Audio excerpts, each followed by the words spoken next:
Before we start, please make sure to like, subscribe, and share this video with your friends and family. Also, can you please tell me where and what time you're watching? Thanks.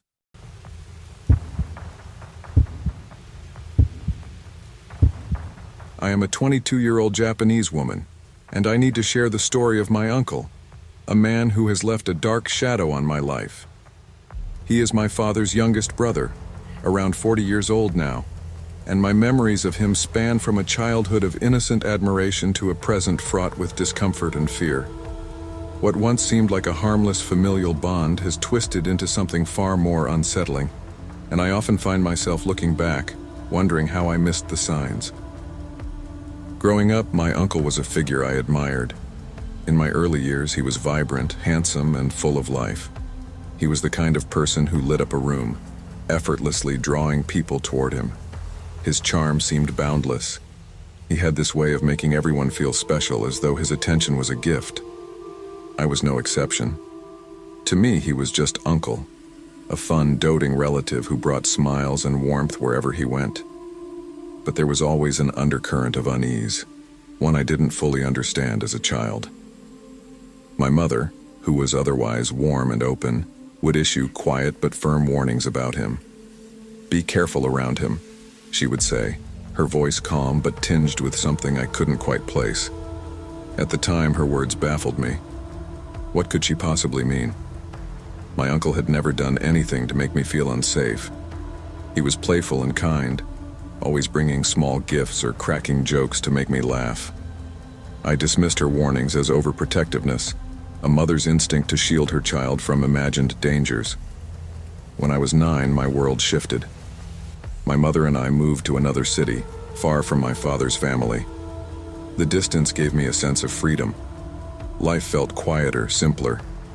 And for a while, I forgot about my uncle. My focus turned to school, making new friends, and navigating the small challenges of growing up.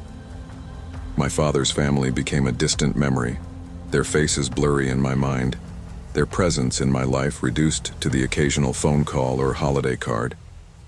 But even as years passed, my mother's warnings about my uncle lingered. They became darker, more explicit. She started sharing vague but disturbing stories, not just about him, but also about my grandfather. Her words painted a picture of behaviors that were inappropriate, even predatory. Yet, she never provided specifics, leaving me to piece together fragments of her fears. I wanted to believe she was exaggerating, as she often did, but a seed of doubt began to grow in my mind. For years, that doubt remained dormant, buried beneath the routine of everyday life. But everything changed when I turned 17. That year, my father's family organized a large reunion in our hometown. It was the first time in nearly a decade that we would all be together, and I was excited. I looked forward to seeing my cousins, especially Emily. She was a year older than me, and we had been close as children. Reuniting with her felt like stepping back into a simpler time, a time before doubts and fears had taken root in my heart. The gathering was a whirlwind of laughter and chatter. Relatives hugged and exchanged stories, the house buzzing with energy. For a moment, it felt like nothing had changed, like we were all part of one big, happy family. And then I saw him, my uncle. At first, I barely recognized him. Time had not been kind to him. The confident, athletic man I remembered had been replaced by someone older, heavier, and more tired-looking. His once sharp features had softened. His hairline receded to the point of near baldness. Yet, despite the physical changes, his personality remained the same. He was still the life of the party, cracking jokes and weaving through conversations with ease. At first, I felt a pang of sympathy for him. Aging was inevitable after all, and I thought perhaps life had dealt him a difficult hand. But as the evening progressed, that sympathy began to dissolve. Something about him felt off. It started with the way he looked at me, a gaze that lingered just a second too long, making my skin crawl. Then came the touches. Small, seemingly innocent gestures at first.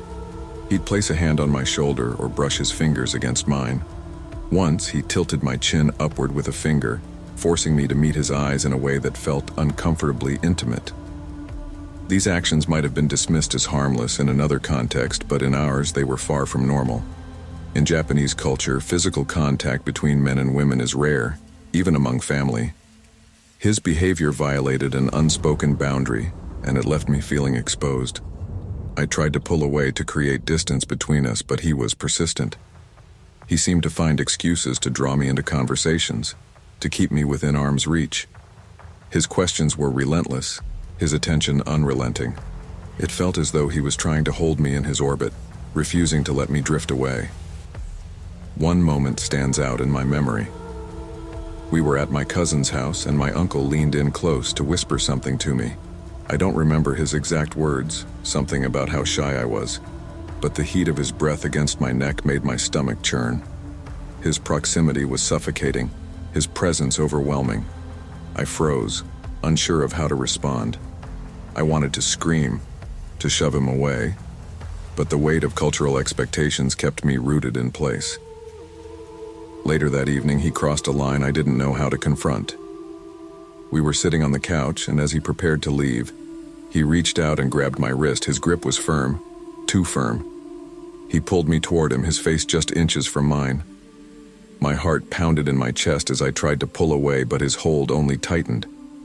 It felt like he was testing my limits, seeing how far he could push without drawing attention. For a moment, I thought he wouldn't let go.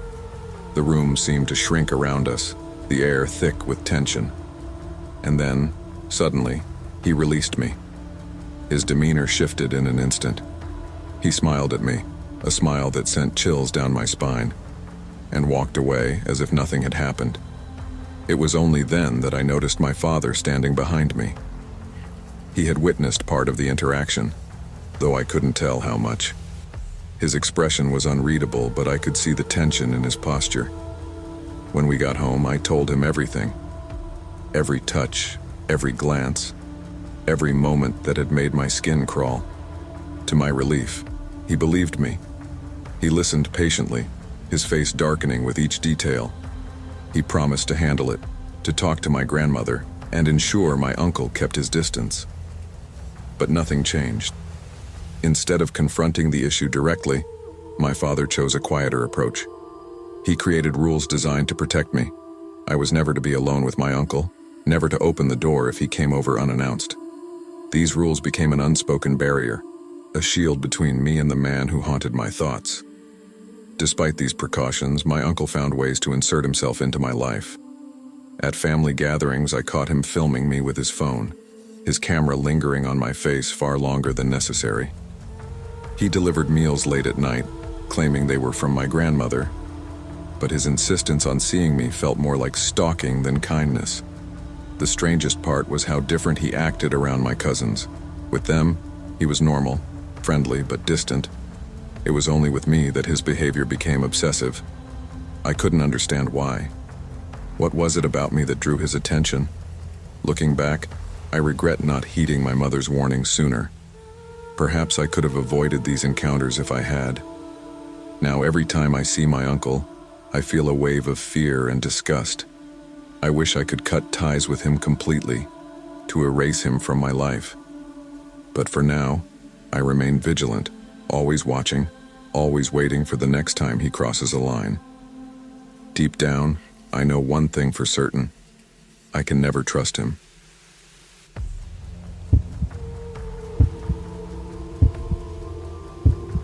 Every neighborhood seems to have that family, the one everyone whispers about but avoids outright confronting. The stories people tell about these families tend to blend into a collective memory. The quirky neighbors, the strange incidents, the simmering tension that feels bound to boil over. But in my case, what happened didn't end with a neighborhood confrontation or a quiet move. It ended in something much darker, something that still haunts me to this day. I grew up in a small Irish community in the 1980s where everyone knew everyone else. It was the kind of place where you couldn't sneeze without the whole town finding out. And while there was comfort in that closeness, it also meant there were no secrets, except of course for the ones people worked very hard to bury. In our town, Those buried secrets seemed to collect around the Robinson family, who lived just a few houses down from mine. The Robinsons were peculiar. That's putting it mildly. Their house always seemed darker than the others, even on the sunniest days. The paint was chipped, the lawn overgrown, and the windows always seemed to be drawn, as if to keep prying eyes out. But it wasn't just their home that felt off. It was the family itself. The parents were cold and withdrawn, rarely seen outside except for the occasional tense grocery trip or Sunday mass, where they sat stiffly in the back pew. They had 2 children, but it was the youngest, Ben, who everyone remembered. Ben was odd in a way that was hard to define. He had this look about him, big, mournful eyes that seemed to take in everything but revealed nothing in return. He didn't talk much, but when he did, it was usually in whispers, as though he was afraid of being overheard. My first memory of him is from an assembly in elementary school. It was early in the morning, and the principal was droning on about some event or other when a sound broke the silence. Ben, sobbing. It wasn't just a sniffle or a quiet cry. It was loud, unrelenting, and filled with a kind of desperation that made everyone uncomfortable. A teacher finally had to escort him out, his sobs echoing down the hallway. At the time, I felt sorry for him, though I didn't understand why. Later, that pity would turn into something closer to unease. As we grew older, Ben became more of a fixture in our shared social consciousness, a walking, breathing oddity that everyone noticed but no one really talked about. There was the time in high school when he showed up at the gates wearing his uniform, except for pants. The story went that his father had dragged him out of the house before he was fully dressed to teach him a lesson about punctuality. I didn't see it happen, but I'll never forget the image of Ben walking into school that day, his face a mask of humiliation, his bare legs a silent cry for help. Despite these incidents, or maybe because of them, most people kept their distance from the Robinsons. There were whispers about social workers visiting their home, though nothing ever seemed to come of it. For a while, things were quiet, and it seemed like maybe, just maybe, the family was trying to turn things around. But then came the year we were all about to graduate, and everything fell apart. Ben started acting differently. He showed up to school one day in clothes that weren't part of the uniform, a colorful sweater and a pair of polished shoes that looked completely out of place on him. He had a new energy, a confidence that was unsettling in its suddenness. A teacher noticed and pulled him aside, and by lunchtime Ben had a brand new uniform, complete with a jacket, tie, and sweater. After that day, he seemed to transform.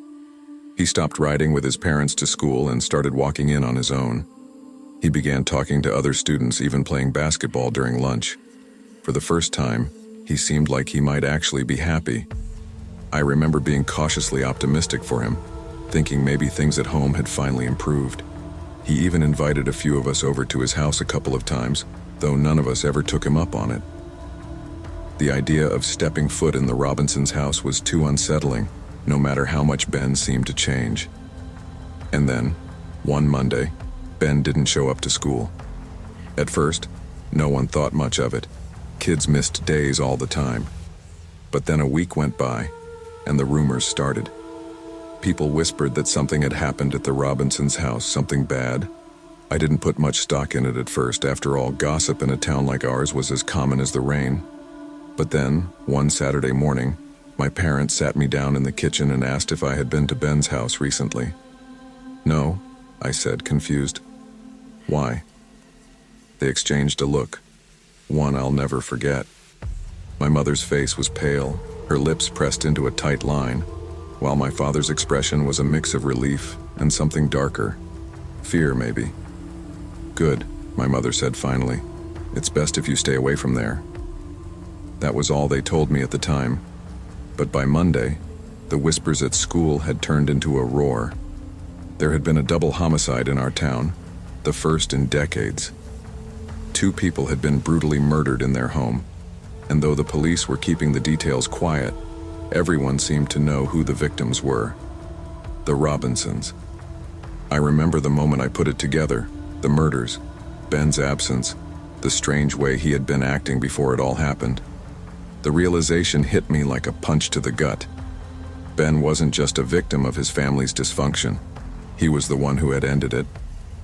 The story that came out in bits and pieces over the following weeks was almost too much to comprehend. Ben had killed his parents, stabbed them in their sleep, according to the rumors.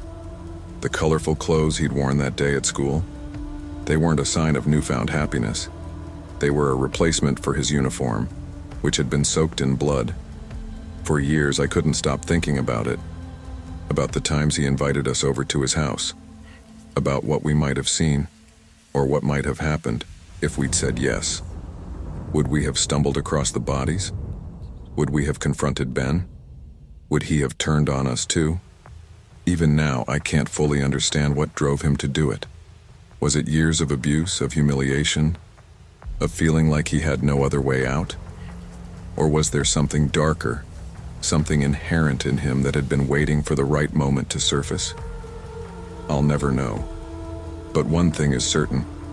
The Robinson family wasn't just the odd family in the neighborhood. They were a ticking time bomb. And when they finally exploded, the shockwaves rippled through all of us, leaving scars that will never fully heal.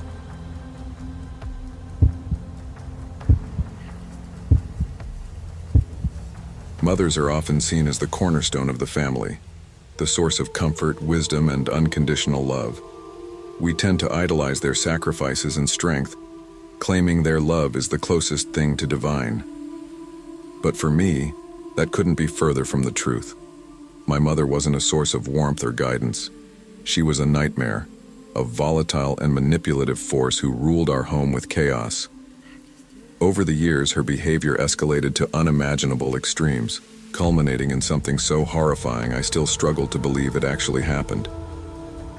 I remember flashes of her madness from when I was young. One of the earliest and most vivid memories I have is of her making a huge public spectacle of my older brother at his school. He was 17 at the time, and she had found cigarettes in his backpack. Most parents might have grounded their child or had a private discussion, but not her. She dragged him out of class and screamed at him in front of everyone, students, teachers, even the janitor. She waved the pack of cigarettes around like it was evidence of some heinous crime. The scene was so disruptive that the police were eventually called to calm her down. My brother never really recovered from that humiliation, and it became one of the many reasons he distanced himself from her as soon as he could. At the time, I didn't fully grasp the extent of her insanity. I thought all mothers had moments like that. But as the years passed, her behavior only became more unhinged. By the time I was 24, I was still living under her roof, and it was suffocating. I wanted to move out, but I was stuck in a low-paying job and couldn't afford a place of my own. Even though I paid the rent and most of the household bills, she never let me forget that I was living in her house. Her presence was like a dark cloud, and I never knew when the storm would hit. One evening after a long shift at work, I came home to find her waiting for me in the living room, her face twisted in fury. It was just after 10 p.m., and she was livid that I had arrived so late. She didn't care that I had been working hard to keep a roof over both our heads. To her, I was disrespectful for not coming home at a decent hour. Her insults came like a barrage of arrows, each one sharper than the last. She called me ungrateful, selfish, and irresponsible. Normally, I would have tried to defuse the situation, but that night, something in me snapped. I told her I was done, that I couldn't live like this anymore, walking on eggshells every day. I packed a bag right then and there, determined to leave. As I shoved clothes into a duffel, she screamed at me, calling me a traitor and accusing me of abandoning her. I ignored her and called a friend who thankfully came to pick me up within minutes. That night, I left the house for good. I didn't have a plan or much money, but I knew I couldn't stay another day in that toxic environment. The next few weeks were a blur of adjustment. I crashed on my friend's floor until she could clear out a spare room for me, and I worked as many hours as I could to save up for a place of my own. For a brief moment, I thought I was finally free. But my mother wasn't going to let me go that easily. At first, she tried to lure me back with apologies and guilt trips. She would call incessantly, leaving tearful voicemails about how much she missed me, and how she couldn't live without me. When that didn't work, her behavior took a darker turn. She started showing up unannounced at my friend's house, honking her horn and causing a scene at 3 or 4 in the morning. She would scream outside until I came out, demanding that I return home. One time she even barged into the yard, accusing my friend of brainwashing me. She shouted so loudly that the neighbors came out to watch. I was mortified, but I stood my ground and told her I wasn't coming back. The words I said to her that day were harsh, but they were the truth. I told her she was a psychopath and that no one could live with her. Not Dad, not my brother, and certainly not me. For a while, she seemed to back off. A week passed without incident, then 2, then 3. I started to relax, thinking maybe she had finally accepted that I wasn't coming back. But the calm was just the eye of the storm. One morning, as I was driving to my new job in a neighboring county, everything changed. I was merging onto the highway when I noticed a car speeding up behind me. Before I could react, it slammed into the driver's side of my car with such force that my head smashed against the window. The world went black for a moment. When I came to, my ears were ringing and pain shot through my skull.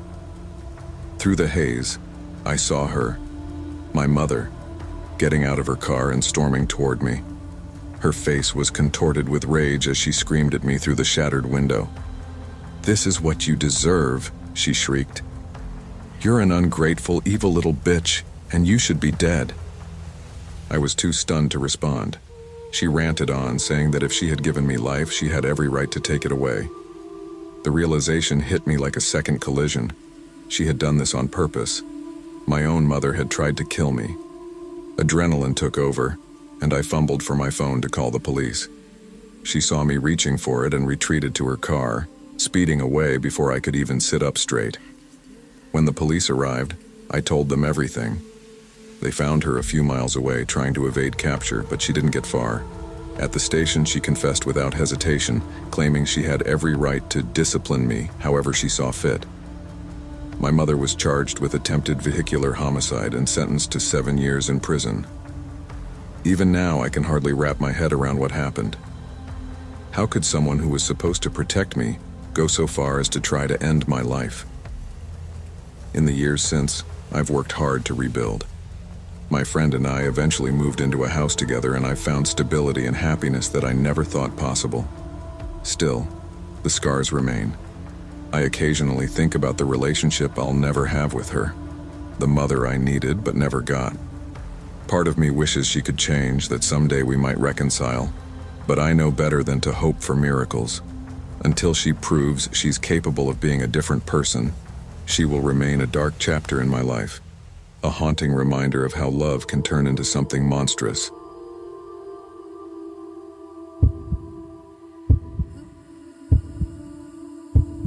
It's a strange feeling, thinking back on the terror that was Jorge. Even now, years after he's been out of our lives, his shadow still looms over us. His name isn't spoken often, but when it is, it carries a weight that pulls conversations into silence. The story of Jorge isn't just one of a man who wreaked havoc. It's the story of how one person can fracture the lives of so many, leaving scars that never fully heal. To understand Jorge is to understand chaos. He married my mother's younger sister, Aunt Linda, when I was a little kid, maybe 5 or 6 years old. At the time, I didn't know much about him other than that he had a reputation for being difficult. Back then, difficult was the polite word adults used when they didn't want to explain what someone had done wrong. I didn't learn until later that Jorge's difficulty had landed him in prison more than once. He was already serving time for assault when he married my aunt, and by the time he was released, several years had passed. I didn't really meet him until I was 7. The first memory I have of Jorge is etched in my mind like a bad dream. He came to one of my rugby games with Aunt Linda and their eldest daughter, who was just a toddler at the time. Even at a young age, I could tell something was off. He stumbled onto the sidelines, his movements jerky and uncoordinated. His voice carried over the field, shouting slurred insults at the players, children playing a game for fun. It wasn't long before his yelling escalated to outright cursing, and I remember one of the girls on my team started crying. Parents gathered around, some trying to calm him down while others debated whether to call the police. Eventually, someone threatened him with it, and that was enough to send him stomping off in a huff, his temper flaring like a fire that wouldn't die. Even as a kid, I knew he wasn't normal, but what struck me the most wasn't just his behavior. It was the way my aunt reacted to it. She looked embarrassed but also resigned, as if this was just something she had to endure. That was the first time I realized how deeply Jorge's behavior impacted her. It wasn't just an embarrassment, it was a cage she couldn't escape. Over the years, my aunt and Jorge had 3 children, 2 daughters, and a son. On the surface, they were a normal family. At least that's how Aunt Linda tried to present them. But behind closed doors, the truth was far darker. Jorge was a heavy drinker, a man who lived in a constant haze of alcohol and anger. It was an open secret in our family that he was abusive, both verbally and physically. My aunt would often show up at our house in tears, her kids in tow, seeking refuge after one of his violent outbursts. My mom would comfort her, urging her to leave him for good. But Aunt Linda always went back. It was like a cycle, a horrible, never-ending loop that we were powerless to break. Jorge's abuse wasn't limited to my aunt. It seeped into every corner of their home, affecting the kids in ways that were heartbreaking to witness. The oldest daughter, who was 3 years younger than me, often acted out during family gatherings. She had a fiery temper, quick to lash out at her siblings or even the adults. The younger 2 were quieter, but their silence spoke volumes. It was the kind of silence born from fear, a learned behavior to avoid drawing attention to themselves. There were countless incidents with Jorge that left their mark on me, but one Easter stands out above the rest. Our family had gathered at my parents' house for a holiday meal. My mom was in the kitchen, serving food to the kids, while the adults were in the living room chatting. Jorge wasn't supposed to be there. We had made it clear he wasn't welcome, but he showed up anyway, dragging Aunt Linda and the kids along with him. At first, he stayed in the living room with my dad and Uncle Tom, but it wasn't long before he stormed into the dining room.